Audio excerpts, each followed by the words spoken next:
അഭിനയ രംഗത്ത് സജീവമായി കൊണ്ടിരിക്കുന്ന രേണുസുധിയെ അനുകൂലിക്കുന്നവരും എതിർക്കുന്നവരുമുണ്ട്. ഭർത്താവ് നടൻ കൊല്ലം സുധിയുടെ മരണശേഷം ഉപജീവന മാർഗമായാണ് രേണുസുധി അഭിനയരംഗം തെരഞ്ഞെടുത്തത്. എന്നാൽ കടുത്ത അധിക്ഷേപങ്ങൾ രേണുവിന് നേരിടേണ്ടി വന്നു. സുധിച്ചേട്ടനെ ഭയങ്കരമായി മിസ് ചെയ്യുന്നുണ്ട്. ഒറ്റപ്പെടുമ്പോഴാണ് കൂടുതൽ മിസ് ചെയ്യുന്നത്. എന്റെ സന്തോഷമാണ് സുധിച്ചേട്ടൻ ആഗ്രഹിക്കുന്നതെന്ന് അറിയാമെന്നും രേണുസുധി പറയുന്നു. ഞങ്ങളുടെ ജീവിതത്തിലെ ഏറ്റവും വലിയ വില്ലൻ പൈസ തന്നെയാണ്. ഇപ്പോൾ സാമ്പത്തിക സ്ഥിരത ആയിട്ടില്ല, ആവുന്നതേയുള്ളൂ.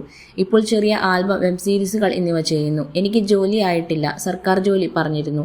എംപ്ലോയ്മെന്റ് വഴിയാണ് അത് ചെയ്തുകൊണ്ടിരിക്കുന്നു. ഒന്നും ആയിട്ടില്ല.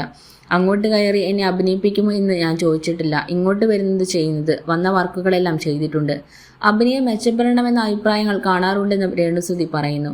ഓൺലൈൻ മീഡിയകളിൽ വൈറലായ ദൃശ്യങ്ങളെക്കുറിച്ചും രേണു സംസാരിച്ചു.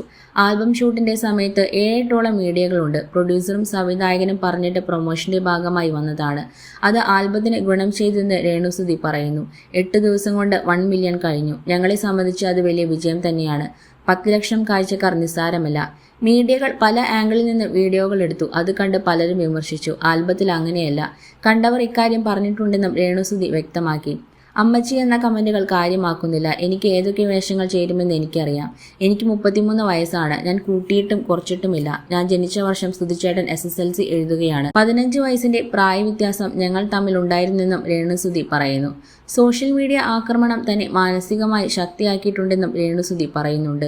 രേണു, നിന്റെ സ്ഥാനത്ത് ഞങ്ങളായിരുന്നെങ്കിൽ പണ്ടേ തൂങ്ങിച്ചത്തേനെ എന്ന് എത്രയോ പേർ എന്നോട് പറഞ്ഞിട്ടുണ്ട്. പിടിച്ചു നിൽക്കാൻ പറ്റില്ല. ഒറ്റയ്ക്കാണ്. സുഹൃത്തുക്കളായ മനസ്സിൽ കുറച്ചുപേരുണ്ട്.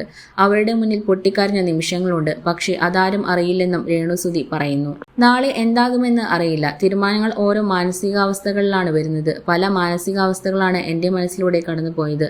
അമ്മയ്ക്ക് കൂട്ട് വേണമെന്ന് നാളെ മക്കൾ പറഞ്ഞാൽ ഞാനും ഓക്കെയാണ്. എനിക്കതിൽ എതിർപ്പില്ല. ഇന്നത്തെ കാര്യമല്ല.